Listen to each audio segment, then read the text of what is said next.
네, 지금 이병욱 교수의 얘기를 보면 가상자산, 그러니까 암호화폐의 내재 가치가 전혀 없다. 곧 소멸된다. 이런 생각을 가지고 계시는데 또 다른 업계의 최고의 전문가 김서준 해시드 대표 모시고 과연 김 대표는 어떻게 생각하는지 들어보겠습니다. 해시드는 블록체인 투자 전문 회사입니다. 김 교수님 어서 오십시오. 반갑습니다. 네, 안녕하세요. 네, 방금 들어오시면서 이병욱 교수의 얘기를 조금 들으셨을 텐데 가상자산이 소멸한다, 없어진다 이런 주장을 하고 계시는데 혹시 어떻게 생각하세요? 뭐 가상자산이라고 하는 거는 자산군을 통틀어서 하는 말씀이시잖아요. 네, 그래서 당연히 시장에 있는 가상자산 중에서 소멸하는 것들이 있을 거고요. 소멸하는 것도 이건 있고. 마치 뭐 지금 존재하는 주식들이 전부 다 존재할 것이냐, 망하는 회사들은 없어지겠죠. 마찬가지로 없어지는 가상자산들도 많겠지만 비트코인이 소멸하신다고 말씀하셨는데 네, 좀 저한테는 매우 황당한 이야기처럼 들리고 황당하다. 네, 저는 비트코인의 가치에 대해서 교수님과 내기를 해봐도 좋을 것 같습니다. 그래요? 그러면 한번 시청자들이 보는 데서 크게 내기를 한번 하시면 좋을 것 같습니다. 네네. 네, 그럼 어떻게 보십니까? 소멸한다? 어떻게 보세요? 저는 비트코인이 글쎄요, 지금보다는 가치가 훨씬 더 많이 우상향할 거라고 확신하고 있습니다. 가치가 우상향할 거다. 지금도 제가 보면 무지하게 올라 있는데 우상향할 거다. 물론 특정 가격을 전망 혹시 하실 수도 있나요? 제가 연초마다 그 한 해 동안 일어날 그 암호화폐 시장에 대해서 예측을 하곤 하는데요. 아, 그래요? 그래서 올해 같은 경우는 1월 2일 달에 제가 예측했던 게 연말까지 비트코인이 그 10K, 100K, 그러니까 1억 한 1,000만 원 정도까지는 갈 거다라는 예측을 했었고요. 아, 그랬어요? 네. 지난 1월 2일 날 네. 연말에 비트코인 가격이 1억 1,000만 원? 1,000만 원까지 네. 갈 거다. 근데 사실 지금은 그것보다도 더 불리시하게, 그러니까 좀 더 오를 가능성이 매우 높다고 생각을 하고 있습니다. 아, 그래요? 지금보다 더 낙관적으로 본다? 네네. 지난 주말에 보니까 이 비트코인, 물론 국제 시세하고 국내 시세가 좀 다르지만 거의 뭐 우리 시세로 7천만 원이 깨질 뻔 알았잖아요. 우리 네네. 시세로. 폭락을 한 셈인데. 근데 왜 이렇게 폭락을 지난 주말에는 했습니까? 일단 지난 24시간 동안 그 암호화폐 시장에서 1조 원 이상의 청산이 일어났습니다. 1조 원 이상의 청산. 네네. 뭔가요? 그러니까 네. 청산이라고 하면은 레버리지 포지션을 걸어놨던 사람들의 담보물이 이제 날아간 거죠. 그러니까 보통은 이제 선물하시는 분들이 이제 뚝배기 깨졌다라는 표현을 하잖아요. 예. 그 롱 포지션 중에서도 이제 비트코인으로 청산당했던 금액이 한 절반 정도 됐었고요. 여러 가지 이유들이 있는데 여러 가지 특히 이제 코인베이스 상장 이후에 예. 그 창업자와 초기 투자자들이 이제 지분을 그런 뉴스들이 있었고, 창업자들이 네. 네. 그다음에 또 하나는 미국에서 뭐 자금 세탁 조사를 전방위적으로 한다. 뭐 이런 식의 소문들도 강하게 한번 돌았었고, 네네 그게 맞습니다. 확인된 겁니까? 어떻습니까? 아직 확인. 공식적인 그런 발표는 아니었고요. 좀 트위터 상에서 뭐 한두 명 정도가 처음에 이렇게 이야기를 했는데 예. 그게 몇몇 포인트들이랑 맞물리면서 시장에 좀 일시적인 공포감으로 좀 작용을 했는데 네. 사실 이 정도의 그 하락장은 이 비트코인 시장을 오랫동안 지켜보셨던 분들은 뭐 아주 놀랄 정도의 그런 하락장이라고 생각은 안 하실 거예요. 그래요? 네. 충격을 받은 수준으로 보이는데 그런 게 아니다. 충격은 분명히 맞는데요. 이 정도의 하락은 뭐 비트코인 자체가 워낙 변동성이 큰 그런 장이었기 때문에 예. 과거에도 많이 있었다는 거죠. 예. 아까 우리 이병욱 교수한테 잠깐 물어봤는데 비트코인은 뭐 좀 이해는 안 되지만 그렇다 쳐도 다른 알트코인들 국내에서 거래도 많고 가격 변동이 더 크잖아요. 대표적인 게 이거 다치코인이라는 건데 그거의 가격 변동 좀 이해가 되십니까? 우리 김 대표님. 사실 좀 짧게 설명드리기는 어려울 것 같습니다. 사실 그 도지코인 같은 경우는 네. 저도 이렇게까지 오를 거라고는 전혀 예상을 못했던 코인이고 예. 도지코인 같은 경우는 특별한 어떤 기능성이 많이 있는 그런 코인보다는 정말 비트코인처럼 그냥 커뮤니티가 그 자체를 화폐나 자산으로 믿고 있는 사람들이 많아져야만 가치가 오르는 그 이상의 의미는 없는 그런 암호화폐인데요. 네. 사실 뭐 과도한 유동성이 분명히 크립토 시장으로 들어오고 있고 그다음에 이제 현실의 어떤 자본주의나 화폐 경제에 대한 불신이 여러 가지 미매 현상으로 지금 드러나고 있는데 뭐 그런 데서 드러나는 어떤 사회적인 현상 중에 하나 정도로 저는 인식을 하고 있습니다. 사회적인 현상인데 조금 바람직하지 않은 사회적 현상이 아닌가 이렇게 생각이 되는데 어떻게 사실 분명히 과도한 그 거품이라고 저도 생각은 합니다. 그 도지코인에 대해서는. 그런데 이 거품을 누가 만들었는지를 생각을 하면은 구조적으로 따져 들어가서 예. 결국은 과도한 유동성을 만들어낸 거는 뭐 흔히 이런 비유들을 많이 하는데요. 연방은행의 프린터기가 고장났다. 네. 그러니까 돈에 대한 신뢰를 사람들이 가지고 있어야 되는데 네. 돈에 대한 신뢰를 가진다는 거는 결국 국가와 그 중앙은행에 대한 신뢰고요. 네. 내가 오늘 들고 있는 100만 원이 뭐 내년, 내후년에도 100만 원 근처의 가치를 유지할 거다라는 믿음이 있어야 사람들이 그 화폐 경제를 신뢰하고 정상적인 경제 생활을 하는데 지금 아마 모든 분들이 공감하시겠지만 정말 돈이 많은 그런 뭐 상장사 대표님 같은 분들부터 시작해서 네. 20대 초반의 사회 초년생들까지 모든 사람들이 지금 투자에 그 몰두하고 있지 않습니까?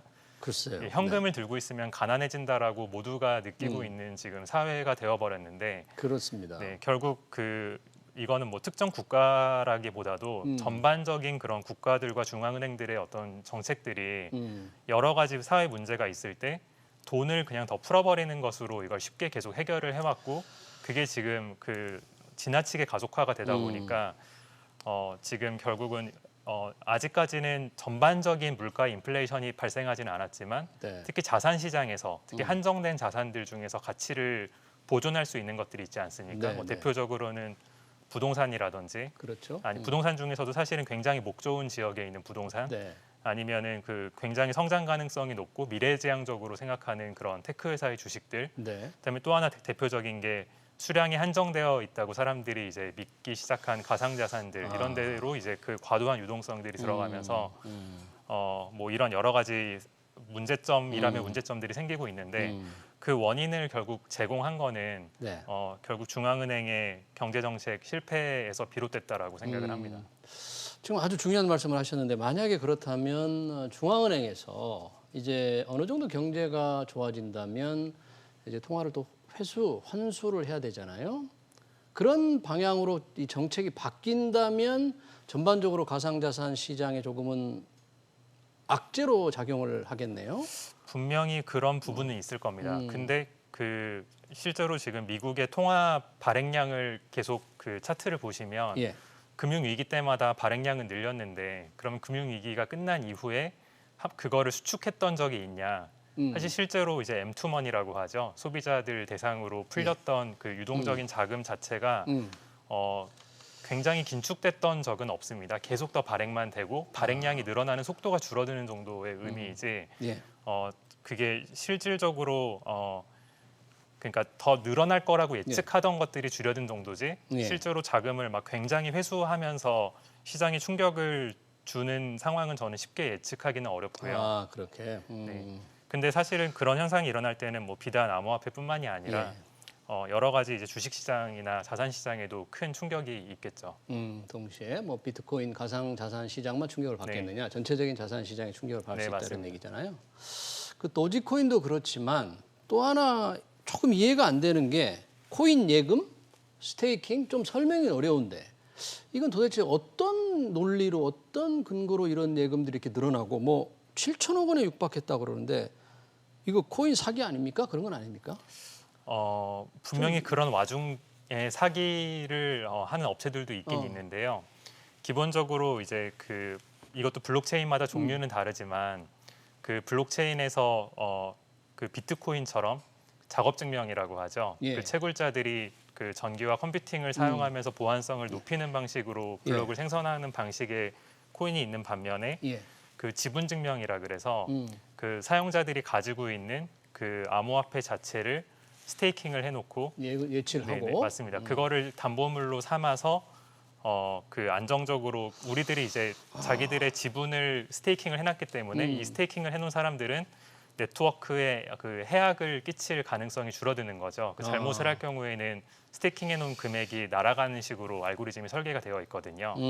그래서 더 함께 많은 사람들의 그 가지고 있는 암호자산 자체를 네트워크에 스테이킹을 해놓고 그 네트워크에서 발생하는 수수료나 혹은 이제 비트코인처럼 그 네트워크에 잠겨 있던 그 채굴 물량들을 받아가는 방식으로 얻는 방식으로 애초에 설계가 되어 있는 암호화폐들이 많이 있습니다. 예. 그래서 뭐 경우에 따라 좀 물론 이상한 방식으로 돌아가고 있는 뭐 예. 사기 같은 업체들도 있지만 음. 정상적인 방식으로 돌아가는 뭐 스테이킹이나 뭐 예금 상품들은 분명히 많이 존재합니다. 아, 그래요? 이건 뭐 원금 보장이나 소비자 보호가 좀 제대로 안 되는 측면이 있는 거죠? 원금 보장이라는 말은 좀 기축 통화 관점의 이야기인 것 같아요. 왜냐하면은 이 원금이라는 거를 그 원화 기준으로 생각을 한다면 예. 암호화폐 개수 자체가 유지가 되더라도 그 가치가 내려간다면은 원화나 달러화 기준으로는 보장이 안 되는 거지 않습니까? 뭐 그런 측면으로 보자면 원금 보장이 되지 않을 수 있는데 네. 뭐 정상적인 방식으로 스테이킹하는 서비스들에 있어서는 예. 그 스테이킹을 한 서비스 그 스테이킹한 네트워크에 투입했던 암호화폐 개수 자체는 당연히 보장이 될 겁니다. 그렇군요. 어제 이제 오늘 이제 정부가 이 범정부 차원에서 가상 자산이 자금 세탁이라든지 사기, 불법 행위 가능성이 있다. 그래서 범정부 차원의 특별 단속을 하겠다 그랬는데 이런 것들은 시장에 굉장한 압력, 악재. 그래서 또 많은 걱정들이 있는 것 같아요. 정부도 걱정, 투자자도 걱정. 어떻게 보십니까? 사실은 저는 제도권으로 자산군이 편입되는 과정에서 필수적으로 당연히 일어날 일이고 그다지 새로운 뉴스는 아니었다라고 생각합니다. 애초에 이제 특근법이 발효되던 배경 자체를 보면 예. OECD에 가입한 국가들이 공조를 하면서 이 새로운 자산군에 대해서 자금 세탁 방지와 그다음에 뭐 테러 자금 같은 걸로 유입되지 않는 것들을 모니터링하기 위한 시스템을 공조할 필요가 있었던 거고요. 예. 그다음에 이제 이미 미국 같은 나라를 보시면 뭐 여러 가지 기사를 통해 드러났지만 미국에 있는 대부분의 은행들이 이제 암호 자산을 수탁하기 위한 준비들을 하고 있거든요. 은행들이 뭐 비자나 마스터나 페이팔 같은 예. 결제 회사들도 다 이제 암호 자산을 결제의 생태계에 지금 편입시키고 있는 상황이고요. 그런 과정에서 당연히 이제 금융 당국 입장에서는 이 자산군이 이제 소비자들에게 유통되는 과정에서 뭐 돈 세탁이라든지 뭐 테러 자금 뭐에 섞이지 않는 그런 것들은 당연히 모니터링을 원래 해야 되는 일이었고 근데 거기에 대해서 더 경각심을 가지고 보겠다. 뭐 이거는 그다지 저는 뭐 새로운 뉴스는 아니라고 생각합니다. 오히려 가상 자산 시장을 조금 양성화하는 어떤 제도적 그런 근거도 될 수 있다. 이렇게 네, 그런 평가로- 과정에서 필연적으로 발생하는 그런 이벤트라고 생각합니다. 네, 그렇군요. 지금 중앙은행들은 다 중앙은행 총재 FRB도 그렇고 이 가상 자산에 대해서 투기 자산이다. 뭐 가치가 거의 뭐 없는 너무 투기성이 높다. 이렇게 계속 얘기를 하지 않습니까? 그런데 캐나다에서는 이 가상 자산을 토대로 한 ETF가 상정이 됐는데 등록이 돼 있는데 지금 다른 나라 특히 미국 같은 데는 ETF가 아직 승인을 못 받고 있는 거죠. 네. 어떻습니까? 뭐 캐나다 같은 경우에는 벌써 ETF가 3개 이상 연달아서 승인이 되고 있고 사실 뭐 미국에 있는 기관들도 캐나다 증시에 얼마든지 참여해서 거래를 할 수 있기 때문에 예. 뭐 좀 더 상징적인 의미의 마지막 단계가 남아 있을 뿐이지 이미 뭐 미국에 있는 기관들도 이 가상자산 특히 이제 비트코인을 포함한 그 라지캡 그 암호화폐에 대해서는 충분히 접근할 수 있는 환경이 다 만들어졌습니다. 근데 여기에 이제 도전하고 있는 회사들도 점점 네임밸류가 올라가고 있는데 지난달 같은 경우는 미국 최대 금융회사 중에 하나인 피델리티 같은 경우도 ETF를 신청했고요. 피델리티가 미국의 미국 증권거래위원회. 네, 맞습니다. 근데 과거랑 굉장히 달라진 점은 네. 과거에 이제 이 비트코인 ETF를 미국에서 반려했던 이유들을 보면은 예. 뭐 변동성에 대한 이야기도 있지만 안정적으로 가상자산을 수탁할 수 있는 환경이 마련되지 않았다라는 의견도 있었거든요. 예.